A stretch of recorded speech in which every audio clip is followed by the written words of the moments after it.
मी हर्षा ठाकरे, जिल्हा परिषद शाळा खुपरी, केंद्र जामगर। माझा विषय स्त्री सक्षमीकरण काळाची गरज या विषयावर बोलत आहे।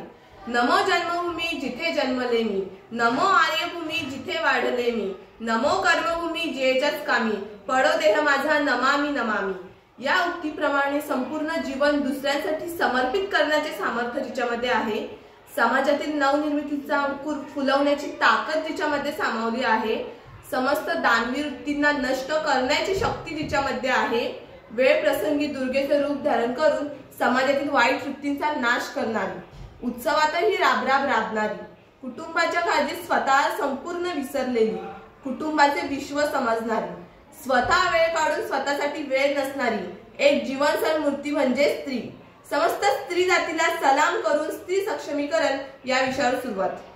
अहो मंडळी, सॉरी अहो मंडळी, माझा आवाज वर चढून चालणार नाही, कारण मी एक मुलगी आहे। मी माझ्यापासूनच सुरुवात करते। मी माझ्या कुटुंबातली तिसरी मुलगी। मी खूप जणांकडून ऐकलं होतं माझ्या बाबांना मुलगा हवा होता। मला प्रश्न पडतो, लोकांना मुलगाच का हवा असतो? आम्ही मुली एवढ्या सुंदर, हळव्या, कष्टाळू, तरी समाजात मुली वाढवताना एवढे कठीण का वाटते?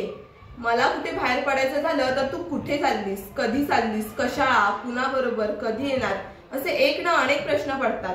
पण असे प्रश्न मुलांच्या बाबतीत पडतील असे नाही। संपूर्ण आयुष्य दुसऱ्यांसाठी समर्पित करणाऱ्या या स्त्री जातीच्या बाबतीत असे का? पण याचं उत्तर मला कळलंय की जिच्यामध्ये सामर्थ्य ठासून भरलेले आहे तिलाच भारत माता म्हणतात। म्हणूनच आपल्या भारत देशाला भारत माता म्हणतात, भारत पिता नाही। सर्वांना स्त्री आवडीचीच आहे नाही का? कुणाला आई म्हणून हवी, कुणाला बहीण म्हणून हवी, कुणाला पत्नी म्हणून हवी, तर प्रिय नातवांना आजी म्हणून।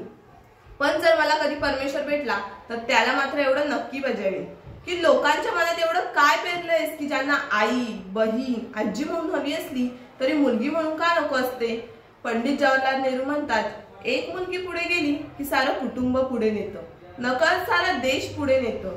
खरं तर मुलींकडून अपेक्षा खूप केल्या जातात। अपेक्षा हा शब्द 3 अक्षरी असला तरी त्याचं वजन खूप मोठं आहे, आणि हे जर कोणी सहन करत असेल तर ती फक्त स्त्री असते। आई वडिलांनी मुलींना फुलाप्रमाणे जपावे, मोठे झाल्यावर दुसऱ्यांच्या आधी स्वाधीन करावे।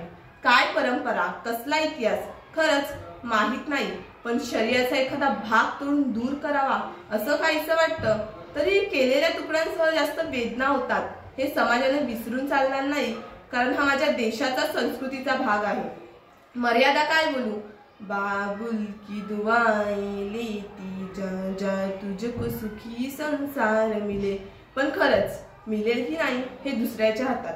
काय कल्पना आहे बघा, 9 महिने आईच्या पोटात वाढून जन्माला येणारा पुरुष मात्र पवित्र ठरतो, आणि स्वतः जन्मदाती माताच मात्र अपवित्र ठरते, जिला मंदिरात प्रवेश नाकारला जातो। भर रस्त्यावर अत्याचारांचा कहर असलेली आपली राजधानी ठरते।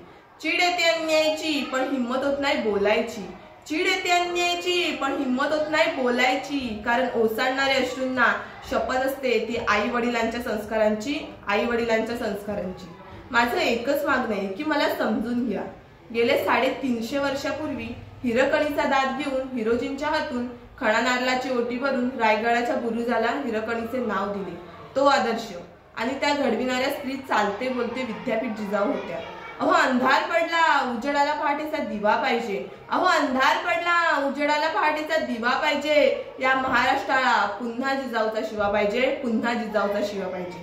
त्यात ध्येय शिकायचा असेल तर बुलढाणा जिल्ह्यातील भेकड गावाची 65 वयाची महिला आपल्या म्हाताऱ्या 70 वर्षाच्या पतीच्या आजारपणाच्या उपचारांसाठी अणवाणी भर रस्त्यावर फिरून संयोजकांना विनंती करून त्यांच्या पाया पडून स्पर्धेत सहभागी होते आणि मॅरेथॉन विजयी होते। अजून काय काय करू शकते स्त्री? सर्वस्व देण्याची तयारी ठेवते।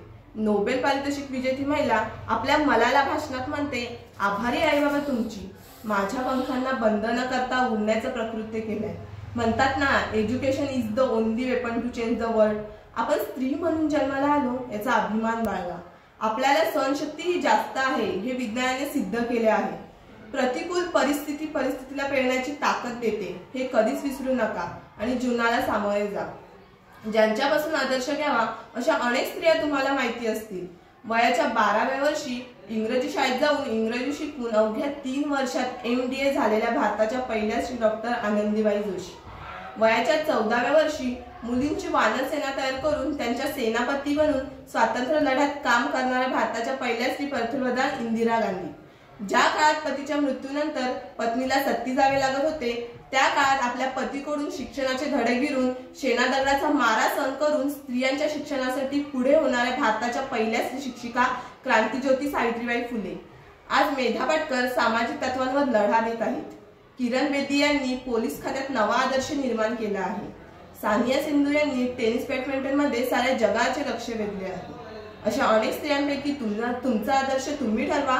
प्रयत्न करीत राहा. यश तुमच्या समोर नक्की हात जोडून उभे राहील. आपल्या देशाची अर्धी लोकसंख्या म्हणजे स्त्रिया. अशिक्षित राहिल्या तर आपल्या देशाचा उत्कर्ष का नाही ना. म्हणून स्त्री म्हणून जन्माला आलो याचा अभिमान बाळगा. जाता जाता एवढंच म्हणेन, अंधाराच्या फळकाला प्रकाशाचे वेध घे. सामर्थ्याच्या शस्त्राला अस्मितेची धार दे. दास्यांच्या शृंगाला विवेकीची साथ दे. परंपरेच्या वेदनांना कंठामधून वाट दे. उद्याच्या भगिनींना स्वातंत्र्याची भेट दे. एवढं बोलून मी माझे भाषण संपवते. जय हिंद, जय भारत.